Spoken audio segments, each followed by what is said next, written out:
Greetings everyone and welcome back to Banners on the Wall, and adding this one very much into our hockey story series where I'm joined by my two women who are very much going off on an adventure. I said recently on the What's Current stream that I was bringing a legend onto the stream, and I very, very much am in the form of former BOTW Player of the Year panelist Hannah Driver, and I'm also joined by the player coach of the Oxford Midnight Stars, Noni Dodwell, because these two ladies are part of Ice Crushers GBR, the team that is heading out from GB over to the, and I'm going to say this properly, the Winter World Masters Games 2024 in Lombardia in Italy. Hannah, Noni, an honour and a privilege. Thank you very much for joining me this evening.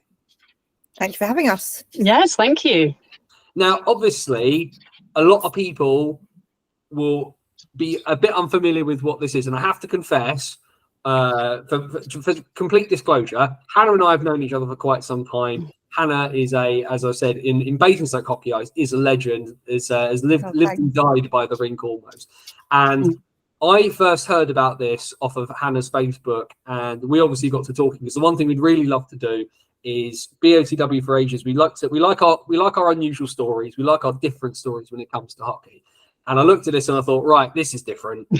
And you, Hannah, said that you guys wanted some help kind of spreading the message. So let's spread the message a little bit. Hannah, why are you guys chucking yourselves out to the north of Italy in the middle of the freezing winter this upcoming year? Because we can. Why not? Why? Exactly. I mean, playing hockey is obviously one of the best things that I've ever done in my life, and to do it on the international stage at such prestigious games. You know, when I'm talking to my students, I say I'm going to the Old Lady Olympics, because they can associate with that, because the Winter World Masters Games doesn't really mean much. But actually, when you look into it, I think this is the fourth incarnation of the Winter Games, and it's been going for the Summer Games for a little bit longer. And yeah, me and many others were invited via our Old Timers hockey group, which I'll let Noni describe in just a few moments. And she is one of our kind of, I guess, one of the people that really pushed for us to be taking this trip and to be able to actually facilitate the journey. So I'll pass over to Noni so she can actually give you a little bit more of an insight into it. Yeah, fascinating to kind of hear how this has all come together. I love the idea that there is an old timers ladies hockey WhatsApp group somewhere just lurking around for you, looking for the next crazy thing to do with each other.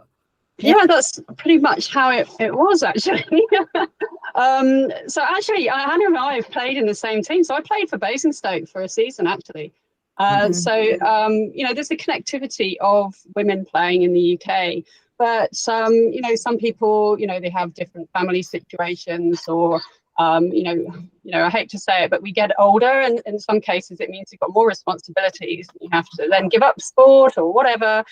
And a number of us were talking, you know, specifically sort of Nick Lazichuk, or Nick Bicknell. She's now the under-18 assistant coach, and for GB, and also Amy Haddon in my team in the Oxford Midnight Stars. And we thought, you know, let's do something about this. You're too old to play sports. Let's actually arrange some ice people together. And so, you know, as Hannah's introduced the idea, that we called it the Old Timers, what's the UK Old Timer ice hockey. And we've actually done a couple of events. And in those events, I got to know amazing people, and we all got together, and it was actually a whole group of people. What I didn't realize is that actually a lot of people have been talking about hockey for a long time, of how to get it more on the map. I might hand back to Hannah in a moment to say, you know, there's a whole load of history all the way from the 70s for women's hockey in the UK, and a couple of people who we'll probably name quite a lot, but Sue Parsons in particular, I met, and she posted on our group and said, look, there's this Masters Games in Italy. Why don't you, can I post it? You know, can we invite some of the people from this Facebook group? So that's how that really started. Hannah, back to you really for the next bit. Yeah, so I mean, I played against probably everybody on the team several times, and I actually went off to Sweden with some of the Streatham girls back in 2010, 2011 kind of time. So I kind of know them of old, but we found out fairly recently that Sue Parsons, Sue Nicholson, and Lisa Jameson, 3 of our teammates for the Ice Crushers, actually were instrumental in getting women's hockey in this country, which, I mean, I feel really privileged to be able to play alongside these absolute legends, because when I watched the Beavers for the first time back in 1988, and I was like, oh, I want to play this sport because it's just the best thing I've ever seen. It almost wasn't even a thing back then, and these women have just been phenomenal and massive advocates for the sport in getting it going. And they started, I believe, the Streatham Strikers back in the mid-80s. As obviously in Basingstoke, we started in about 1990 as the Basingstoke Panthers, and well, 33 years later, I've never looked back, and here I am still going and getting excited to go out again. So there's obviously been over the last couple of years as well, the women's team, certainly in kind of the coverage that Ice Hockey UK have kind of given the women's senior team, the under 20s and the under 18s and the like, that's obviously sort of massively improved. And I think what I'm interested from you guys was because obviously, like you say, you're of that sort of previous generation that never really kind of had those opportunities. Absolutely. And obviously this is a very, very different kind of setup, but you're the ones that have stepped up. You're the ones that have organized to do it. You are, obviously it doesn't hold the official name per se, but you are getting the opportunity to kind of go out and represent British women's hockey in a very, very different stage, in a very, very different tournament overseas. There has to be a little bit of a feeling of pride buried somewhere in there about the fact that it's you guys, because this is my understanding is the first time that the Britain is sending a team to this kind of tournament. So you are the first ones, not just to say this is British women's hockey, but we're the ones who, you know, a lot of, like you say, there's a lot of people on this team that paved the way for the folk that we have now in representing the national team that kind of is aiming for the Olympics, as it were. Mm-hmm. You guys got to be a little bit proud of the fact that you're able to get this off the starting blocks and able to do it.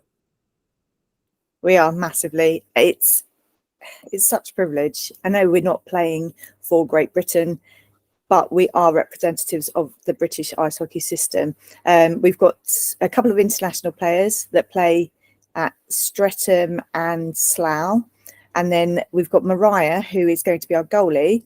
And I've known her for a few years because I actually played inline with her husband, and she played for the Firebees for a period of time as well. So we are all representatives of the British system, and we've all played within that over the years. It's really hard actually for me to say this, but British or GB Ice Hockey hasn't been supportive at all. They've kind of shunned us. If we've posted anything on their Facebook groups, they've just ignored it, and I find that really, really disappointing actually from the governing body of the national teams. But that's my opinion. That's fine. This is very much a place based on opinions. A bit of a different. Obviously, that's a little bit disappointing, but kind of. Noni, I'd turn to you a little bit because, like you say, there's a few internationals kind of in there, and this sort of depth of experience and kind of talent. I mean, this is kind of sort of standing up for kind of all of those folks who kind of came before, who maybe necessarily didn't have the chance. And yes, it's a very different stage, but you guys are going out there with the opportunity to kind of set down a marker to folk that actually, you know what, you don't have to be 16 or 18 or be the next bright young thing. There's an opportunity here for you to play in a big tournament like this.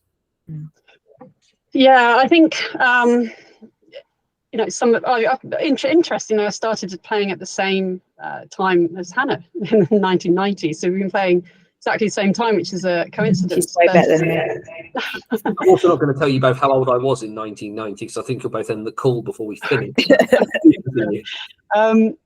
And you're right, hockey was different then. And, you know, what's been fascinating over the last, almost just a few months, really, the last 6 months, is to unearth all of this history and really, I agree with Hannah about the pride, because the pride is, not only has so many people done so much for us and we don't even know it, but they're still doing so much for us and we don't even know it, to keep hockey on the map and to keep women's ice hockey in particular sort of in there and growing, which is amazing.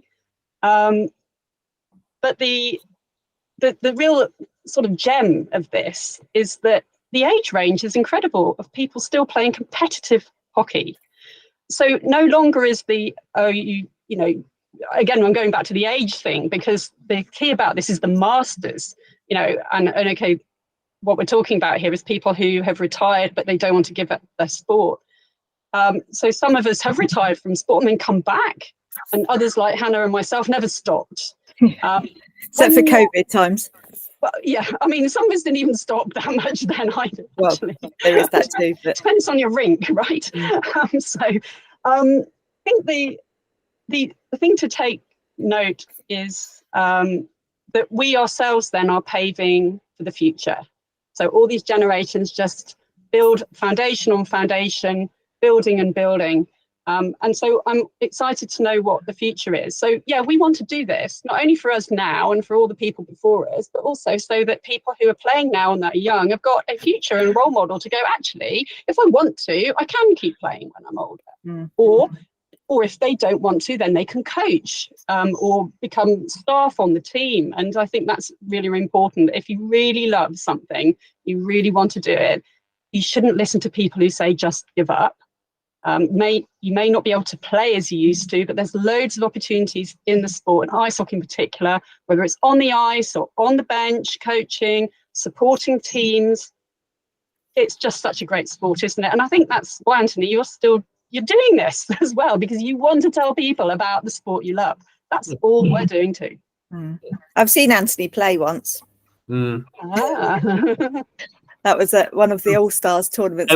Once, the 2008 UK Forum All-Stars game. Yeah. Where I had an on-ice fight with handbags and wigs with David Grant as the organizer. They've gone on to much better things since. I think my involvement, as Hannah will say, is probably much better suited to my writing and what I do, rather than playing as without a doubt career condition. Now, the problematic thing I do notice, of course, here is that certainly the age category. So the Masters games are for people aged over 30. And given that you two are both 25 plus that, there's obviously an exception being kind of made here. But my understanding for ice hockey at these games is there's 3 men's categories and 2 women's categories. But the amount of teams is actually quite limited for the women's game. Is my understanding. There's only 4 teams competing. Is that correct? Yeah, that's right. And I think the reason for that is it's quite expensive, it's quite complicated, and there isn't the pool of women to play at that level, because a lot of people don't play anymore. It is quite demanding on the body. I mean, I'm pleased to say even just today, we got some sponsorship from the company I work for, Lucy Electric, who make electrical, believe it or not. It's not the most exciting thing, it sounds, but actually it's very cutting edge stuff, but electricity substations and hardware to do with that. And, we've got a number of different sponsors, and that's really, really helping the team to get over there, because once you add up the flights, and we've got players coming again in different teams from America and Canada, it's not the easiest thing for somebody to organise. We aren't funded, as Hannah said. There is no backing from any governing body, so we have to do it all ourselves. It's really quite hard. I do love the idea of the fact that you have an electrical substation company, quite literally powering the journey over to Absolutely. So what nations are we going to be competing against here then? Because it's the one thing I was struggling in the immediacy to kind of find during my research earlier, is who you'll be playing against. Go on, Noni. Well, we think. To be fair, the registrations haven't closed yet. So if there's anyone listening that thinks that they can, in sort of 3 weeks, put together a women's ice hockey team that would like to participate, then please do. But the teams that we believe are coming is a team from America. So we're going to be playing against the USA. I can't believe that in my lifetime I'd be playing against the USA and Canada as well, and a European team that we haven't, it isn't quite finalised, so I can't really say more about that. So yes, GB versus USA versus Canada. That is the competition of my dreams, frankly. But we don't know what on the ice and almost like it's gone catastrophically awry, as if we're around for an autograph rather than trying to take the puck off there. But this is sometimes in these tournaments, and I think this, I think of things like ball hockey and like inline, where obviously the focus here is not so much on results. The focus here is on the experience, it's on the relationships, it almost as well a little bit of networking that can kind of go on, because we all know that getting some people who can send you some sticks from Canada is probably quite helpful somewhere down the line. But this isn't about GB going out here to win. This is about a group of women going out there to have fun, play the sport they love, and the results will be what they'll be, is what I'm assuming is what we're going for here. That's interesting, because I have to sort of give a nod to Hannah here, because I think that she's already said in one of the publicity events that we've had, is that we're pretty much going to win. We are going out there to do our best and win. And as the sort of player coach for the team, I'm really honoured to have that role with the Ice Crushers. Until we get there, until we suss out our opposition, we're absolutely going there to do our very best and to come back with gold medal. Absolutely. Yeah, absolutely. I don't play hockey to lose.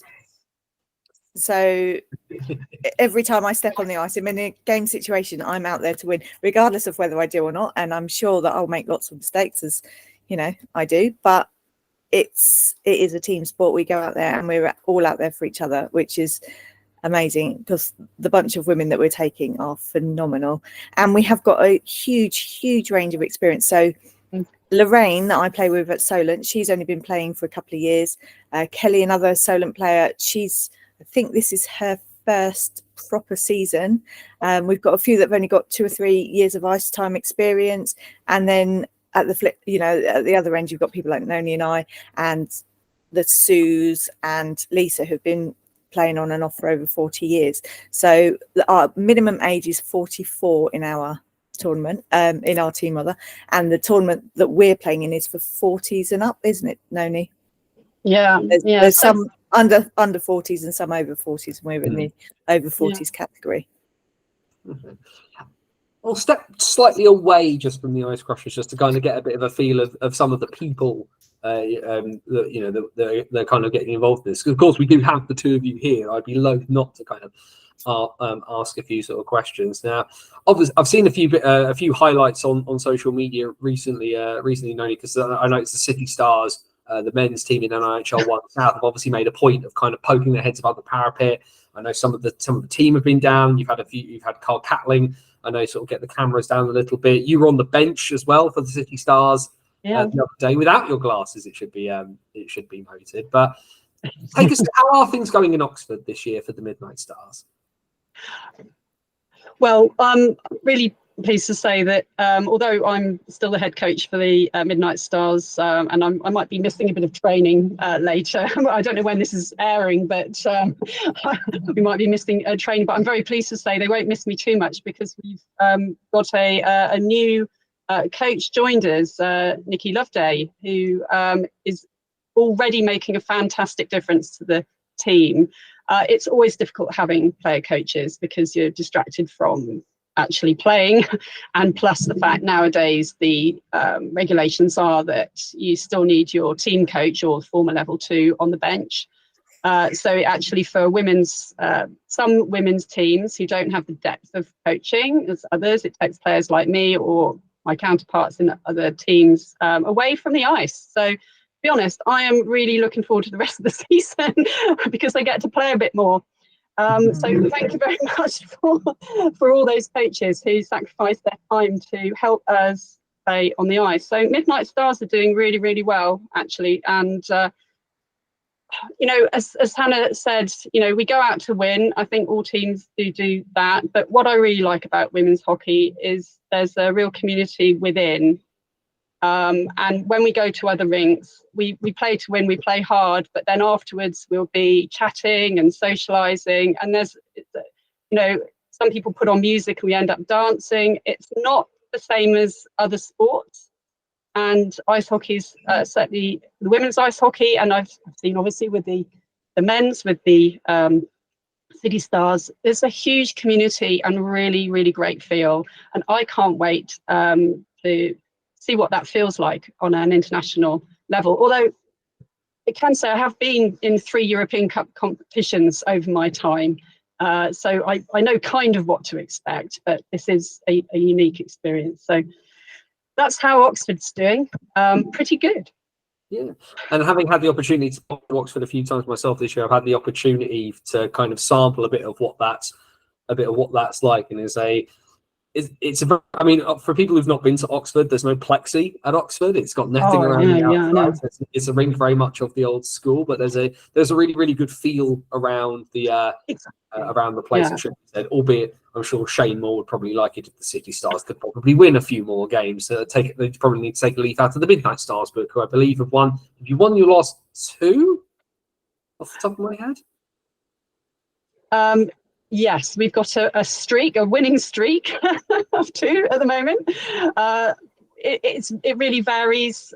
There's a real variety of level in our division. But what's great is you can't predict any game. And I think that's why I was confident to say earlier that we're going out to win, because, on paper, we might not look like the front runners compared to Canada and the US, but we don't know who they're putting out. Any more than any game, we don't know who's going to go out. So expect a lot of controversy in the women's, certainly in the Division 2 leagues this season, because it's all to play for and it is not predictable at all. And then we go to the South Coast, and Hannah, who's the part of the Sloan Amazons this year, having played for a number of teams over the over years gone by. Obviously, a very, very another rink like Oxford that has its uniqueness to it. But BOTW listeners will be very, very familiar, given the fact I've been doing some bits with the Solent Devils this year. How are things going in the land of the Amazons this season so far? Sadly, we haven't had the great start that the Midnight Stars have had. I think we've won 2 and lost 3 so far. But we have made significant changes in different games. So we played Slough at Slough a few weeks ago. They having come down from Prem or Division 1, whatever it is now. And they beat us 6-0 on their ice. And then last week, they beat us 3-2, and it was all to play for right until the last few minutes of the game. So, as Noni said, you don't know what's going to happen. You can't predict the league. We've been beaten by Streatham. Oxford have beaten Streatham, which is amazing. And we had quite a feisty affair down against Peterborough last weekend. Again, we lost 5-9. However, the thought of putting 5 goals past them a season ago was absolutely unheard of. So we have to take small victories when they arise. But we now don't have a game until February because of this trip. And there's 5 of us from Solent going out. So, we've got the latter half of the season to be ready for it. And hopefully we'll build on the successes that we have had, even if they haven't resulted in wins. Yeah. I think as well, one thing I do have to kind of mention as well, because obviously we're talking about people with a lot of experience, we kind of need to talk about the newest team in the structure, who of course are in Division 2 South, which is the Cambridge Kodiaks. And that's just fantastic to not just see some of the sort of classic names of British hockey, because of course you guys in the division, you've got the Cardiff Comets, who've been around for a very, very long time. Obviously the Chums Pythons in their the current iteration are not been around a very long time, but Chelmsford is very much known as a hockey place. Coventry is there as well. Oxford, Solent are obviously known. The Streatham Storm B team, I believe, is in your division as well. Yeah. Isn't it great, the fact as well that obviously Cambridge, quite a new rink, quite a new facility, and there's obviously a lot of work going in. From what I understand, the Kodiaks are a little bit of a one woman band, where in terms of getting stuff together, but a new team in the structure is definitely no bad thing. It is amazing. It's such good news. And for the rink over in Cambridge, I was lucky enough to play them in the summer. It's a really, really nice arena. They've got good facilities there. The ice is lovely. And yeah, can't wait to play there a bit later on this season. I think we've got them right at the end of the year, so that could be a good or a bad thing. I don't know. We're all warmed up and ready for you at that point. But then hopefully so will we be. So just looking at just as well, looking kind of at the division 2 South. I mean, is Peterborough kind of leading the way in the immediacy from Slough, and of course Hannah and I know a few people in that Slough Sirens side.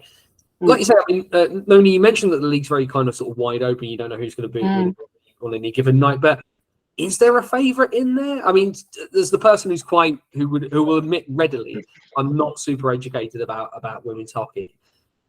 Where am I looking? Who are going to be the front runners, do we think, when this division starts coming down to the wire in kind of March, April time? Yeah, I mean, we're playing Peterborough this weekend, so I'll be able to give you a little more insight about that later.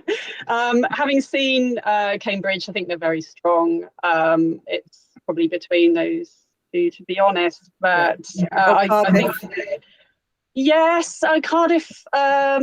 Cardiff are always a really consistent team, with a great attitude and work ethic. But they don't, in my opinion, have out-and-out goal scorers. And I think this season is going to be down to goals. I think it's not a season that we've had in the past. Already, as we've said, we've got different teams. It's very variable. If teams have got full strength, or if they haven't got full strength, it could be a top or bottom league position. I really find it difficult to predict the season, and I've been, as Hannah's been as well. 33 seasons later, you think I would know what to watch out for. But actually, I think the league this season is going to be about the goal scorers. Yeah, the 33 years, just a breadth of ignorance in terms of predictions. I think after a while. So as my regular listeners will know, I don't make predictions. People always ask me, who's finished wearing the table? No, not playing that game. all I know is that I know. Well, maybe I can speak for Hannah as well. But we're going to try and be on that map for top goal scorers, and I think that's the thing is that how amazing, isn't it, for someone like myself in my 50s. And other people who are, in their 40s are looking to be in the top scorer list in any league. I mean, that's my goal for this season. So, so bring it on. And there are an awful lot like us here. I mean, the Midnights are actually through League Prospects, the oldest team in the whole league, including all the men's and women's. So we've actually got the oldest roster at all. So going back into the age thing, I think it's all about watch this space and don't discount anything before you see it on the ice. You've got to be there. And in fact, that's an encouragement to people listening. Go down and watch some women's hockey. Just like women's football and women's rugby, it's changed over time. The skill levels are amazing now at the elite and the higher national levels, and even at our level on the bench, I'm going, wow, the whole level is raised. There's some really exciting women's ice hockey out there. So people should go and watch it and find out for themselves. Definitely. You also find as well that because our game is understandably a little bit slower than the men's, you can work out some of the rules, how systems are put into place just from watching the women's game, because you've got more time to see these things happening and you can see how the processes sort of work. So when you go to watch a men's game, you go, oh yeah, that was a breakout, that was this, just because you've seen it in a slightly slower form. I think this was something I mentioned, having watched a few games in NHL 2 South, was some of the things sort of happened a little bit kind of slow motion, but I immediately was able to kind of recognize it at higher speed later on when somebody did exactly the same thing a couple of weeks later. The one thing, of course, we'll approach the elephant in the room when it comes to women's hockey. It's not non-contact, it's just non-shedding. Yeah, correct. For the people who say women's hockey is not physical, can we just they definitely didn't watch our game against Peterborough at the weekend. Yeah, watch your backs on that one, Noni. Yeah, no, it is absolutely a physical game. It can be really tough. Yes, we can't check people into the boards, but that doesn't mean that we don't guide them, that we don't lean into them. And actually, as happened to me on the weekend, if they go in on our netminder, they've got to be wary that someone defender like me is not going to go for them, because I won't be going for top goal scorer this season. But yeah, it's absolutely a physical game. And when I've had friends and family come to watch me play over the years, they can't believe actually how physical it is, because they just expect us to be like, oh no, you have the puck, no, you have the puck, it's fine. It's absolutely not like that. I was going to say, people haven't met you if they think you're going to give them anything. But Noni, chuck your 2 cents into that. Yeah, no, I mean, I was going to say, I'm going back to the player coach thing, because I hope that people listening are, maybe they've experienced that. They don't realise that a lot of people do have these other roles. If you're not, you have player managers, there isn't this depth in the women's teams to have all these unique roles. You've often got other things on your mind. But I think when you made me chuckle just then about the idea that people are passing the puck off to other people, like, here, have it. I'm so used now to be coaching people and to pass the puck off in training. It's actually taking quite a lot to not just pass it off all the time. I was talking about to the other team, because we're so overly nice to each other. Yeah, exactly. I'm very likely to pass to you, Hannah, and some of the other Ice Crushers when we play together, because it's like, oh, my teammate. And everybody's, you've got to be quite careful to, to separate, oh, this isn't actually a scrimmage. You actually are being competitive. And I think it's a bit of a mindset. So, yeah. Everything, we are very friendly. I think that's the thing. But my goodness, I know, Hannah, when we meet on the ice, all I'll say, Hannah, is I'm glad that I'm on the same team as you. That's all I'm saying. Well, last season, I tripped Noni because she was going 1-0 on the goal. I didn't have a chance of catching her, so I tripped her up, and I somehow didn't get a penalty. It was so blatant, and I did apologise afterwards. That was hilarious, because I was there sort of on the ground going, oh, well, this will be a penalty shot, obviously, because, and I was there rolling around, sort of trying to get up, going, oh, well, I've got time. And the play was going on. I'm going, hang on a minute, where's my penalty shot? I should have definitely got 2 minutes for tripping. It was so funny. But I did think it was funny. I mean, you've got to go with whatever the ref calls. I mean, and I should have played to the whistle. Absolutely. Yes. All things are funny in hindsight. Most things are definitely funny in hindsight. I think is generally the kind of way of it. Now we're edging towards the end of our time together. So what I will ask of the two of you is, obviously, the games are coming up next year. This is your opportunity, because obviously support still very much kind of appreciated in terms of finances for the team. The Ice Crushers will be going out and representing British hockey, British women's hockey. Take a moment between the two of you now. Go nuts. Say what you need to say. Get the message out there to people. God, where do you start? Well, we appreciate any sponsorship that we can get. I believe the email address to contact is icecrushersgbr@gmail.com. Or we could be contacted on our socials. So that's Ice Crushers GBR on Facebook and Instagram. But in the meantime, if people can't give us any financial support, liking and sharing our feed, our posts, everything that we're doing on our social media pages. And hopefully if we find out that the games are being streamed, we don't know that as yet, we'll send those links out and share them with everybody in the hope that some people, because, well, I know a few of my friends have been asking me if it's going to be streamed because they want to watch. And it's a really amazing opportunity for them to see us in a completely different light, and see how we come together as a bunch of older women, as you've said several times, playing the sport that we love. On to you, Noni. Yeah, and I think I'll follow up. I think there's such a great vibe with the Ice Crushers, such a great bunch of ladies, really, that I've met. And, we were talking already, we don't want this to stop here.